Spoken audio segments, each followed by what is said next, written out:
네, 오늘 하나님이 우리들에게 주시는 말씀은요, 사무엘상입니다. 다윗과 골리앗의 싸움입니다. 17장 24절에서 30절까지 말씀. 사무엘상 17장 24절에서 30절, 구약 436쪽에 있습니다. 우리 같이 교독으로 읽고요. 마지막 30절은 함께 읽도록 하겠습니다. 24절 제가 먼저 읽습니다. 이스라엘의 모든 사람이 그 사람을 보고 심히 두려워하여 그 앞에서 도망하며 이스라엘 사람들이 이르되 너희가 이 올라온 사람을 보았느냐?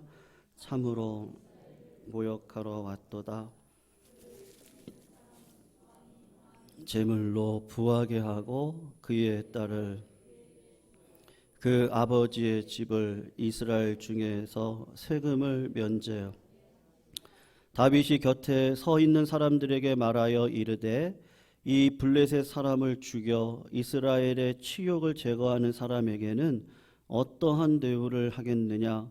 이 할례받지 않은 블레셋 사람이 누구이기에 살아계시는 하나님의 군대를 모욕하겠느냐?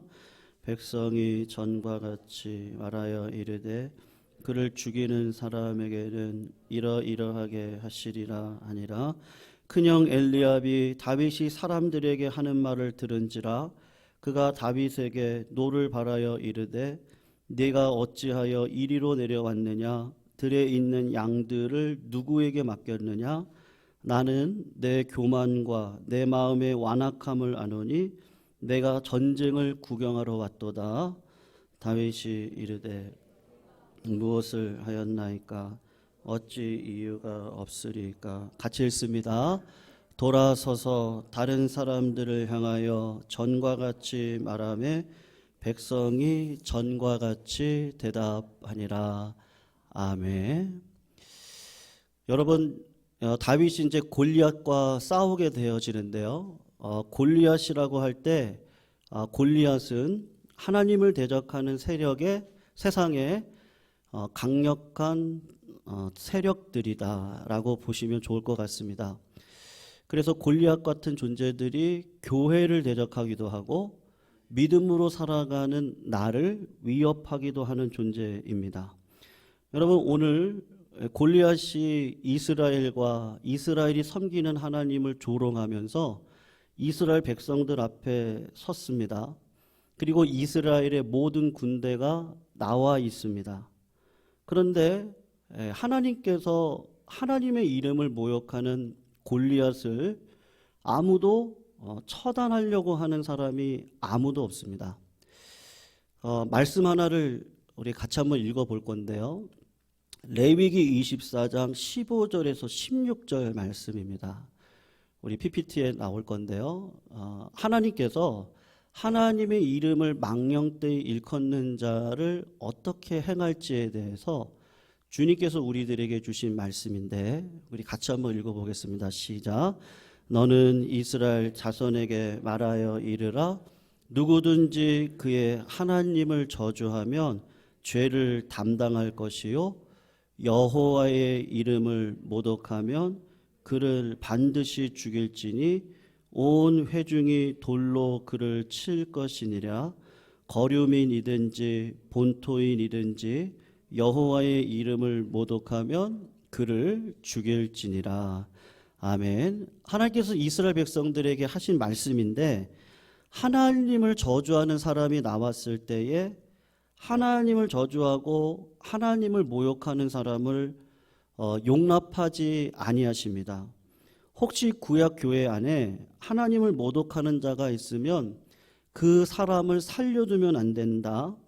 그러면서 하시는 말씀이 이스라엘 백성이라든지 함께 거류하는 거류민이라고 할지라도 하나님을 모욕하는 자가 있으면 반드시 어떻게 하라고 하셨어요? 죽이라고 그렇게 말씀을 하셨습니다.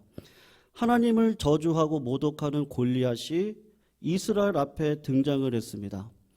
오늘 본문 뒷구절을 자세히 보시면 골리앗이 하루 이틀 나오는 것이 아니라 40일을 나왔습니다. 그리고 하루에 한 번 나온 것이 아니고 아침 저녁으로 나와서 40일 동안 하나님을 저주하고 모독하는 상황입니다.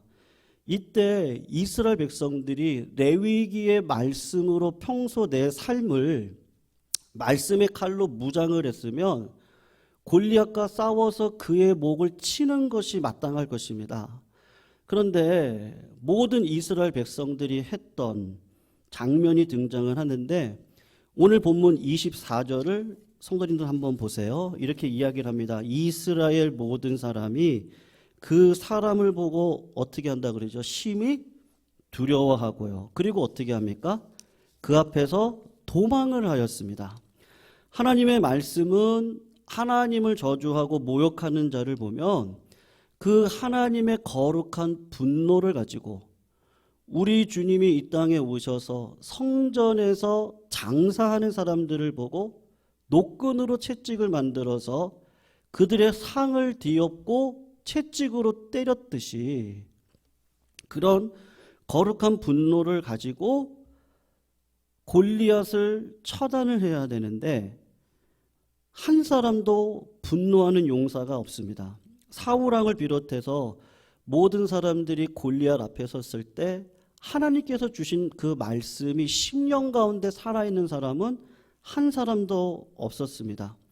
오히려 하나님이 두려운 존재가 되는 것이 아니라 골리앗이 두려운 존재가 되었고 다 벌벌 떨었고 도망을 갔다. 그렇게 이야기를 하고 있는 것이죠. 그러는 가운데 아버지 심부름을 받아서 다윗이 형들을 찾아왔습니다. 그리고 위문품을 전달하고 그 어린 다윗이 하나님을 저주하는 골리앗을 보았습니다. 방문한 다윗을 보고 제일 큰 형이었던 엘리압이 다윗을 책망하는 장면이 나오고 있거든요. 한번 28절 같이 한번 읽어보겠습니다. 28절을 같이 한번 읽어볼게요. 우리 큰형 엘리압이 다윗에게 했던 말입니다. 시작. 큰형 엘리압이 다윗이 사람들에게 하는 말을 들은지라 그가 다윗에게 노를 바라여 이르되 내가 어찌하여 느냐 들에 있는 양들은 누구에게 맡겼느냐 내 교만과 내 마음의 완악함을 아노니 내가 전쟁을 구경하러 왔노라. 아멘. 여러분 엘리압이 큰형이고 다윗이 막내인데 8번째니까 아마 15살에서 20살 정도가 차이가 났을 것입니다. 지금도 그렇지만 이 시대에 20살 정도의 차이가 나는 형은 거의 아버지와 같은 존재입니다. 그런데 아버지와 같은 엘리압이 다윗이 전쟁터에 나와서 하는 말을 들었습니다.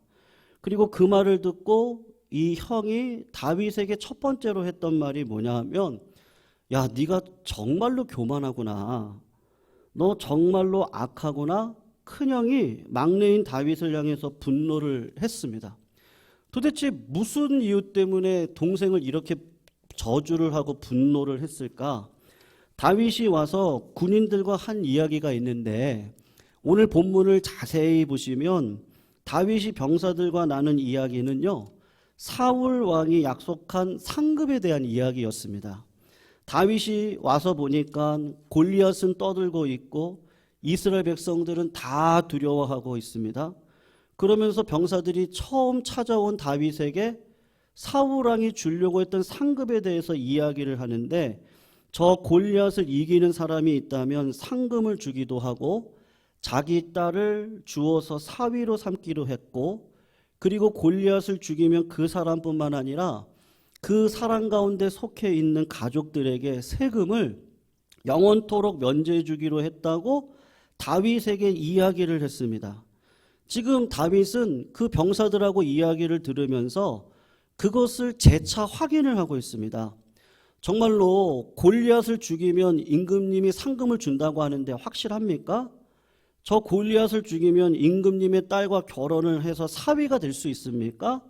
저 골리앗을 죽이기만 하면 모든 집안의 식구들이 세금을 면제해 주는 거 맞습니까? 라고 확인을 하면서 이야기를 하고 있습니다. 그 모습을 엘리압이 보았습니다. 아버지의 심부름으로 전쟁터에 온 막내 아들 동생인데요. 철딱서니가 없이 전쟁터에 나와 있는 군인들하고 이야기를 하는데 엘리압이 본 거는 상금이 얼마예요? 결혼해서 사위가 될 수 있다고요? 세금도 영원토록 면제해 준다고요? 뭐 이런 이야기를 보았을 때 큰형인 엘리압이 분노를 폭발한 것입니다. 그래서 처음으로 한 말이 야, 네가 진짜 교만하구나. 주제를 알지 못하고 왜 이렇게 까부냐라고 이야기를 했습니다. 여러분, 그런데 엘리압이 다윗을 볼 때 정확하게 본 것이 있고 보지 못한 것이 있습니다. 겉으로 볼 때 다윗이 상금에 관심이 많은 것처럼 보이고 병사들에게 철없이 말하는 것처럼 보였습니다. 그런데 성경에서 하고 싶은 이야기가 뭐냐 하면 다윗이 골리앗의 이야기를 들었을 때 그 마음의 중심에 내가 한번 상금이나 얻어볼까? 라고 하는 마음이 있었던 것이 아니고 오늘 본문 26절 후반절을 보시면 이렇게 이야기를 합니다. 이 할례받지 않은 블레셋 사람이 누구기에 살아계시는 하나님을 모욕을 하느냐라고 지금 이야기를 하고 있습니다. 다윗의 마음 중심에는 뭐가 있어요? 말씀이 그의 심령 가운데 살아 있어요. 그래서 하나님의 이름이 망령되이 일컫는 것을 보았을 때 이 마음 안에 있는 말씀이 작동을 하면서 그 어린아이가 아니 어떻게 살아계신 하나님의 이름을 저렇게 망령되이 일컫느냐라고 하는 골리앗을 향한 그 분노의 마음을 누가 못 봤습니까? 엘리압이 못 봤습니다. 여러분, 하나님께서 오늘 설교 제목이 마음에 합한 사람인데요. 하나님께서 보시기에 마음이 합한 사람은 어떤 분들이시죠? 한번 그냥 정직하게 고민을 좀 해보셨으면 좋겠습니다. 하나님은 마음에 합한 사람을 찾으십니다. 그런데 하나님의 마음에 합한 사람은 의외의 사람일 경우가 많습니다. 이스라엘 백성들이 골리앗이 하나님의 이름을 망령되이 일컫는 자리에 다 나왔습니다. 이스라엘 백성들이 속으로 생각을 하겠죠. 하나님의 마음에 합한 자가 누굴까? 많은 사람들이 누구라고 생각했겠어요? 사울 왕이라고 생각했을 거예요. 왜요? 우리의 왕이니까. 요나단이라고 생각했을 거예요. 왜요? 왕의 아들이니까. 엘리압이라고 생각했을 겁니다. 왜요? 나이도 이제 성숙하고 등치도 크고 싸울 힘이 있고 많은 사람들이 엘리압이 하나님의 마음에 합한 사람이다라고 생각을 했을 것입니다. 그러나 그들은 인간적으로 세상적인 눈으로 뛰어난 외모를 가지고 있었지만 중심을 보시는 하나님께서 보실 때 하나님의 마음에 합한 믿음과 열정을 가지고 있지 않습니다. 여러분, 하나님께서 외모가 뛰어난 사람을 교회에 모으시는 것이 아니고 그 마음 중심에 하나님의 마음에 합한 사람을 찾으시고 그런 사람을 통해서 골리앗을 무찌르게 하시고 하나님의 은혜를 주셔서 지금도 우리들에게 하나님께서 허락하신 그 승리의 삶을 살아가도록 이끌어가게 하십니다. 예전에 제가 한 성도님에게 이렇게 도전을 했던 적이 있습니다. 제가 우리 성도님들께도 금요기도에 이제 기도라고 하는 주제를 가지고 말씀을 드리면서 성도님들 하루에 15분만 하나님과 독대하실 수 있는 골방의 자리에 들어가셔서 하나님 앞에 기도를 하십시오. 그리고 하루에 3장씩만 성경책을 읽으시고 주일에는 5장을 읽으면 1년이면 한 독을 할 수 있습니다. 그렇게 하는 이유는 사실 제 마음 가운데는 계획이 있습니다. 우리 성도님들이 하루에 1시간은 말씀을 읽으셨으면 좋겠고 하루에 최소한 1시간은 하나님 앞에 기도를 하는 백성들이 다 되셨으면 좋겠습니다. 그래서 그렇게 제가 도전을 하는데 예전에 한 젊은 집사님에게 이야기를 그렇게 했습니다. 하루에 1시간은 꼭 기도를 하셔야 되고 하루에 1시간은 꼭 말씀을 보셔야 된다. 그럴 때 그 집사님이 저한테 솔직하게 이야기를 하시더라고요. 처음에 그 이야기를 들었을 때 정말로 황당하고 기분이 좋지 않았다는 거예요. 그런데 곰곰이 생각을 해보니까 하나님께서 내 마음 가운데 감동을 주셔서 하나님을 사랑합시다. 믿음으로 살아갑시다. 그렇게 하기 위해서 말씀을 읽고 기도를 합시다. 그 말씀이 자기 마음을 때리더래요. 그래서 내가 모태신앙으로 교회를 오래 다녔는데 하루에 1시간 이상 기도를 한 적이 없고 하루에 1시간 이상 말씀을 읽지 못했습니다. 그런데 그래도 한번 해보자 마음을 주셔서 하게 되었는데 신기하게도 하다 보니까 나도 모르게 그 기도와 말씀의 자리를 통해서 누가 내 마음속에 가득 들어옵니까? 하나님의 뜻이 계속해서 내 마음 가운데 충만하기까지 계속 들어오면서 하나님의 마음에 합한 사람으로 나를 하루하루 조금씩 변화시켜 가십니다. 지난 주중부터 기초 성경 공부반이 시작되어졌는데요. 주중에 성경 공부를 하면서 우리 교회 이야기 아닙니다.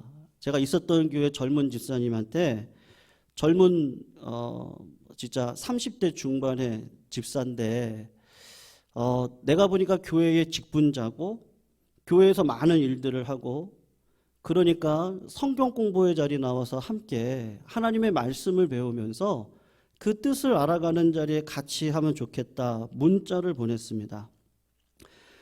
집사님이 볼 때 지금 나이대에 여러 가지 힘들겠지만 제가 그렇게 이야기를 했어요. 하나님의 말씀과 기도 안에 잘 준비가 되어지셔야 됩니다. 그렇게 말씀을 드렸습니다. 그런데 그 집사님께서 솔직하게 저한테 이렇게 이야기를 하셨어요. 목사님 죄송합니다. 솔직하게 이야기하는 거예요. 제가 그 친구가 새벽부터 6시에 일어나서 집에 들어오는 시간이 저녁 11시입니다. 목사님 죄송합니다. 요즘 새벽에 5시 반에는 일어나서 6시에 불이 나게 회사에 나가 아침에 피트닝 운동을 좀 하고 그리고 이제 일을 시작하면 11시에나 집에 돌아옵니다. 그러니까 참 어렵습니다. 그렇게 이야기를 했습니다. 여러분, 우리 앞에 있는 골리앗이 뭐죠? 다른 게 아니고요. 이런 상황들입니다. 내 앞에 있는 두려운 상황들입니다. 우리 앞에 그런 골리앗이 내가 해결할 수 없는 환경이 내 힘으로 이길 수 없는 세력이 우리 가운데 있습니다. 그 세력 앞에 골리앗을 이길 수 없는 이스라엘 백성들처럼 그것이 두려워가지고 내 힘으로 이길 수 없어서 어떻게 하는 거예요? 말씀의 칼을 자꾸 내려놓으시는 거예요. 기도의 호흡을 멈추기를 계속하시는 겁니다. 그렇게 지내시면 5년, 10년이 지나면 우리는 하나님의 마음에 합한 사람으로 교회로 서는 것은 거의 불가능합니다. 여러분, 하나님께서 다윗을 왕으로 기름 부고 난 이후에 사자와 곰과 싸워야 되는 목동의 자리에 수년간을 두셨습니다.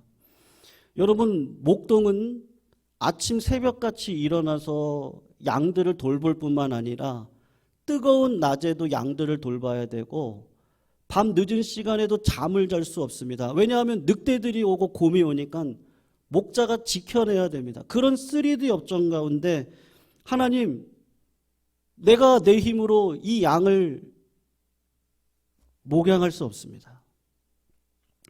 그래서 무엇을 훈련시키시죠?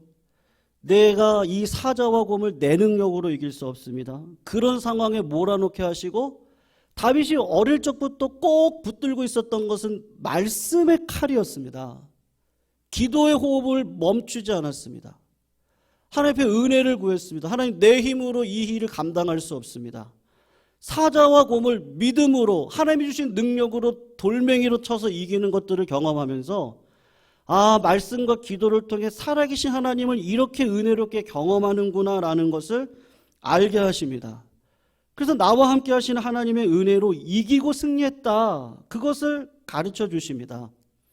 그리고 난 다음에 여러 해가 지난 이후에 다윗 앞에 골리앗을 갖다 놓은 것이죠. 그리고 그 골리앗을 보았을 때 다윗이 내 삶에 함께 하셨던 그 은혜를 기억하고 말씀의 은혜를 따라 살아왔던 것, 내 안에 하나님으로 가득하니까 골리앗이 내 앞에 왔을 때 내가 평소에 말씀과 기도로 무장을 하고 있었기 때문에, 다른 말로요, 하나님의 은혜를 구하는 삶을 내가 하루하루를 살아가고 있었기 때문에 골리앗이 왔을 때 그 골리앗을 이길 수 있는 말씀이 나를 이끌어가는 것이죠. 우리 성도님들 자녀들을 위해서 기도하십니다. 어떤 분들은 자녀의 긴급한 기도 제목으로 하나님께서 마음을 주셔서, 우리 부모님들 세대가 다 그러셨는데요, 아침 금식하시면서 100일 기도하시고, 어떤 할아버지들이죠, 우리 노년에 계신 분들은 자손들을 위해서 내가 1년에 1독하겠다, 2독하겠다, 그렇게 오신 분들이 많으시거든요. 모르겠어요. 우리 성도님들 가운데 지금 자식의 결혼이라든지 직장의 문제를 놓고 작정을 100일을 하시는지 6개월을 하시든지 하시는 분들이 계실지 모르겠습니다. 100일 동안 작정 기도를 합니다. 그러면 어떤 은혜가 있습니까? 이런 은혜가 있는데 매일 와서 하나님을 만납니다. 내 힘으로 내 자식의 앞길을 열어갈 수 없습니다. 내 힘으로 풀 수 없습니다. 그것을 압니다. 그래서 그 어려움을 가지고 말씀과 기도를 놓치는 것이 아니고요, 내가 새벽부터 11시까지 일을 해야 되는데 언제 기도합니까? 그런 핑계를 대면서 말씀과 기도를 놓치는 것이 아니라 오히려 그 어려움 속에서 하나님 앞에 나아가 100일을 작정하고 기도를 하시면 하루 와서 10일간 와서 50일간 계속해서 기도를 하면 하나님께서 어떤 은혜를 주시느냐 하면, 기도하면서 내 마음 가운데 하나님을 경험하게 하시고 내 마음을 받으신 하나님께서 하나님의 마음을 나한테 주실 때 내 안에 어떤 마음으로 가득 찹니까? 하나님의 뜻과 마음으로 내 마음이 가득 차지게 되어져 있습니다. 처음에는 골리앗이 컸습니다.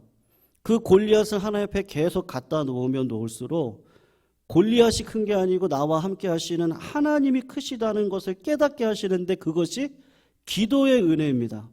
하나님의 말씀을 배우면서 나아갈 때 내가 풀 수 없는 문제가 있습니다.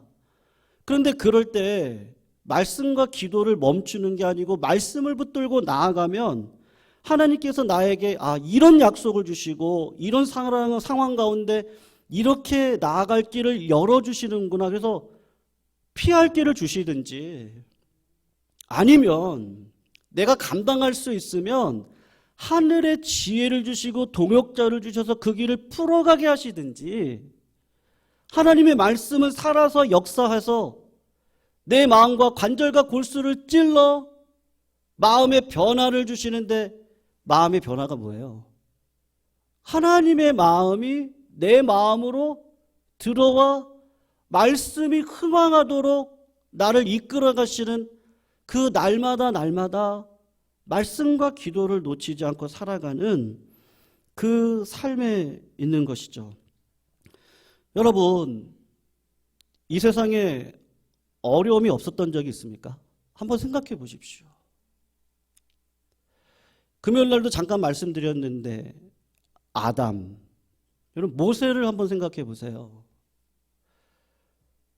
자기 힘으로 이스라엘 백성들 구원해 보겠다고 했다가 살인을 저질렀습니다. 그리고 40년의 연단 생활을 했습니다. 그리고 하나님이 말씀으로 부르셨어요.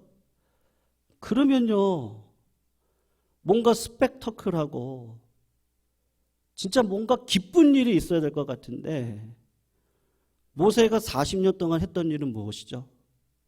광야를 뱅글뱅글 돌면서 1세대 이스라엘 백성들을 날마다 40명, 50명씩 장례를 치릅니다. 그럼 하나님께서 가나안 땅에 들어가게 하셔야 되잖아요. 근데 하나님은 가나안 땅에도 들어가지 말래요.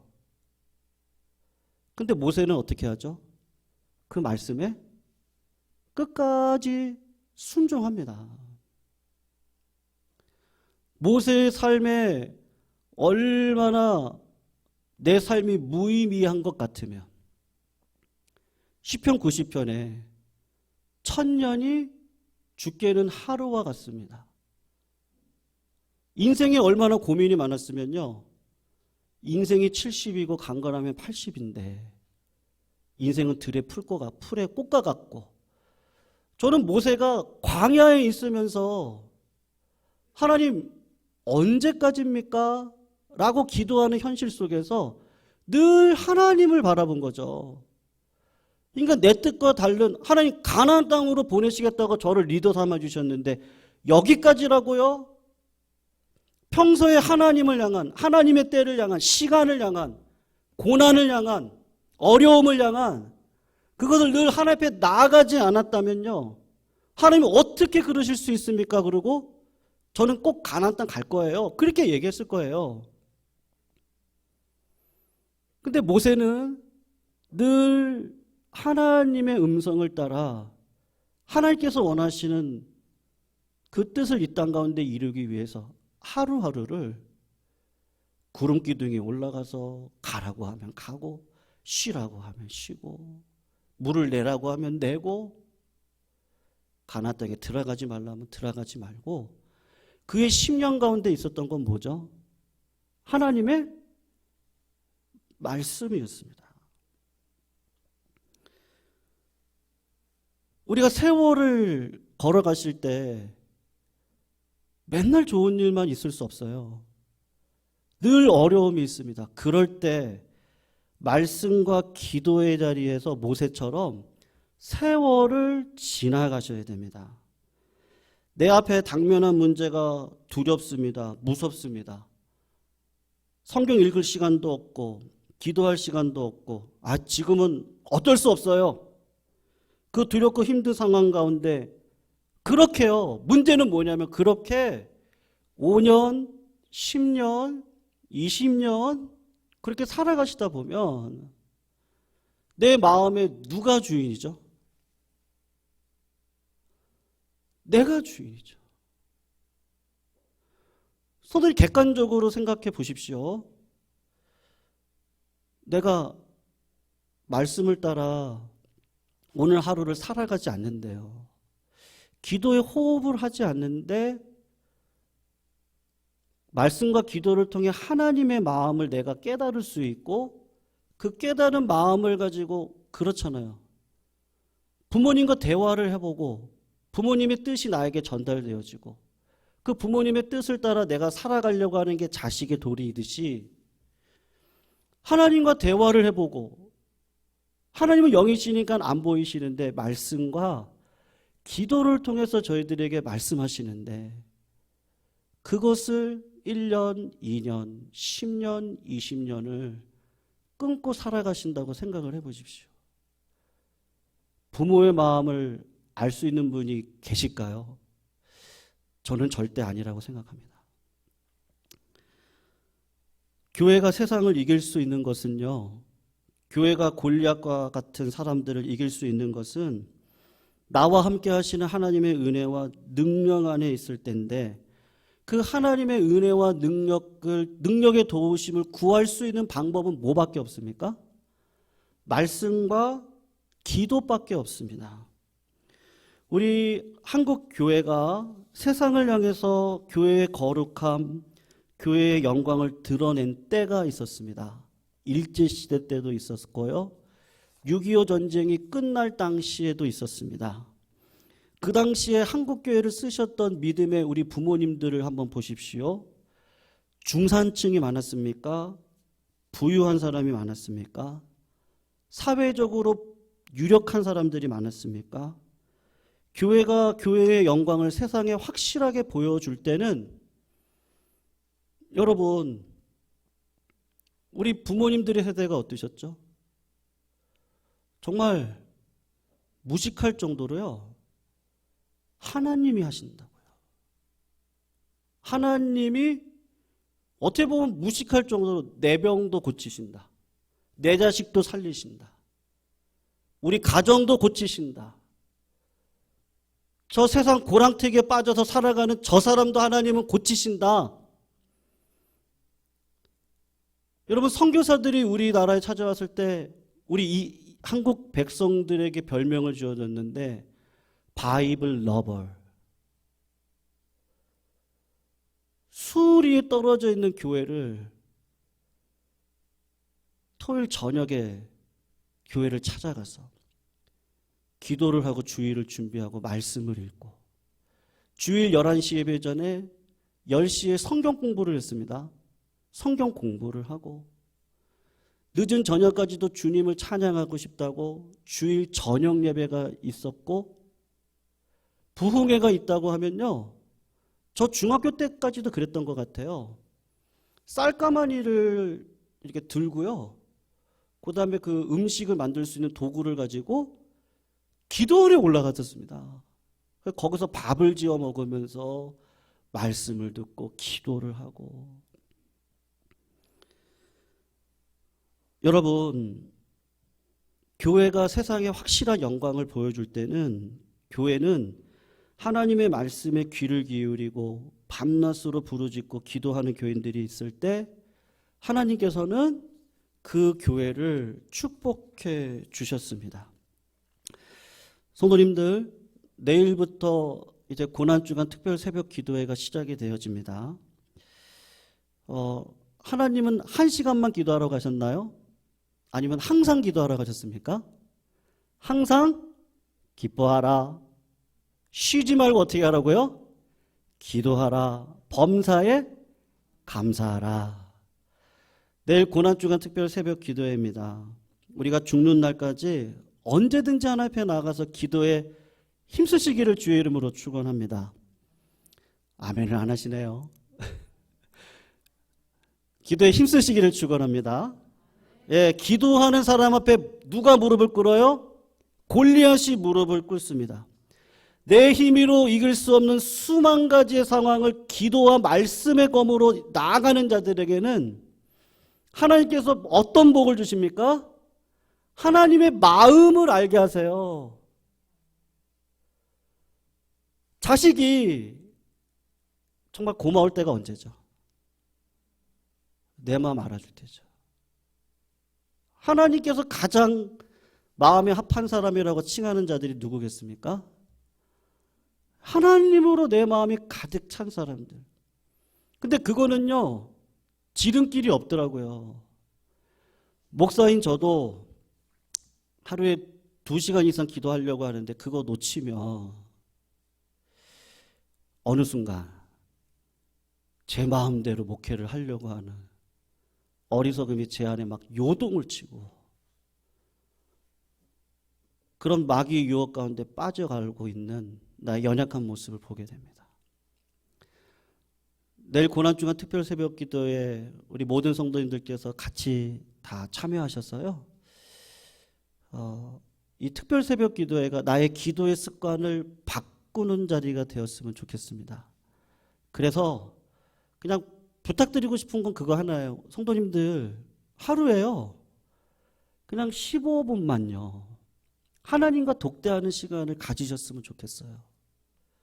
그리고 하루에 3장씩만요. 제가 도덕적이고 윤리적으로 말씀드리는 게 아니고, 다윗도 그런 삶을 살아왔기에 골리앗 같은 어려움에서 마음의 합한 자로, 광야의 어려움 속에서 사울에게 10년간 쫓기면서도 하나님을 늘 의지하고 하나님께 물었던 것처럼, 그리고 왕이 되고 난 다음에도 말씀이 나를 주장해서 이 은금을 가지고, 이 권세를 가지고 나를 자랑하는 자리에 쓰는 것이 아니라, 나에게 이런 자리를 주신 하나님 앞에 감사하는 마음이, 말씀이 나의 가운데 흥황되어져서 하나님, 내가 주님께 성전을 짓는 삶을 살고 싶습니다. 그거의 시작은 언제부터였습니까? 어릴 적부터였어요. 한순간도 놓치지 않고 말씀과 기도를 붙들고 한순간에 우리 신앙이 이루어지는 것이 아니라 그 말씀과 기도가 나를 끌어가도록 가난하고 애통한 마음으로, 정말 무거운 짐이 너무 많은데 하나님, 내 힘으로 이것, 내 자녀들, 우리 교회, 내 가정, 내가 할 수 있는 게 뭐가 있어?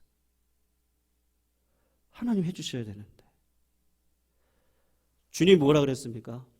수고하고 무거운 짐진 자들아 다 누구에게로 오라고요? 내게로 오라. 내가 너를 쉬게 하리라. 그 멍에를 혼자 매게 안 하고 내가 같이 들어줄 거야. 주님의 말씀, 그 말씀을 갖고 같이 동행하면 진짜 쉼이 오겠다고 말씀해 주고 계십니다.